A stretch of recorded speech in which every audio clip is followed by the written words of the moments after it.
ഒജിക്ക പോണ്ടേ നമുക്ക് ഞാൻ ഒന്ന് കുളിക്കട്ടെ. എടാ വെളിച്ചെണ്ണ ഇല്ലല്ലോ, വെളിച്ചെണ്ണ കഴിച്ചിട്ട് കുറേ ദിവസമായല്ലോ. ഞാൻ ഒന്ന് നാട്ടിൽ വിളിക്കട്ടെ. ഹലോ ആ ജുനൈ, എടാ ഈടാ വെളിച്ചെണ്ണ കഴിഞ്ഞ് പോയിട്ടുള്ളത്. പിന്നെ നമ്മളെ ആച്ചി വരുന്നുണ്ട് 13-ാം തീയതി. പോകുന്ന അടുത്ത് നമ്മളെ ഹസൈൻ ഉസ്താൻ്റെ അടുത്തുള്ള ആ മില്ലിലില്ലേ, അവിടുത്തെ വെളിച്ചെണ്ണ ഒരു 2 ലിറ്റർ വാങ്ങി കൊടുത്തു വിടണേ.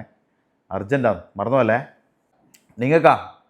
നിങ്ങൾക്ക് നാട്ടിൽ സൂപ്പർ മാർക്കറ്റിൽ നിന്ന് മേടിച്ചാൽ പോരെ. നിങ്ങൾക്ക് എന്തെങ്കിലും ആട്ടിയ വെളിച്ചെണ്ണ, നിങ്ങൾക്ക് കറി വെക്കാനല്ല അവിടെ ആ സൂപ്പർ മാർക്കറ്റിൽ നിന്നല്ല വെളിച്ചെണ്ണ മേടിക്കാന്നല്ലാണ്ട്.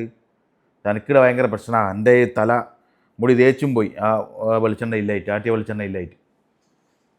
അത് വാങ്ങിയിട്ട് എല്ലാ ജാബിയ നീ എന്നായി പറയുന്നത്? എന്ത് പൊട്ടനായിങ്ങളോ.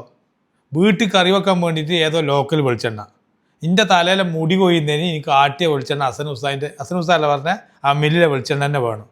ഇതിൻ്റെ ഭവിഷ്യത്താണ് എനിക്കറിയാവുക. എടാ അത് ഉപയോഗിച്ചിട്ട് കിഡ്നിയും ക്യാൻസറും എല്ലാ അസുഖവും വരും. എൻ്റെ മുടി പോയി കഴിഞ്ഞാൽ ഇവിടുന്ന് ബിഗ് വാങ്ങിയിട്ട് വെക്കാം. കിഡ്നിയിൽ ഇത് വാങ്ങാൻ കിട്ടുന്ന സാധനമാറ്റാ.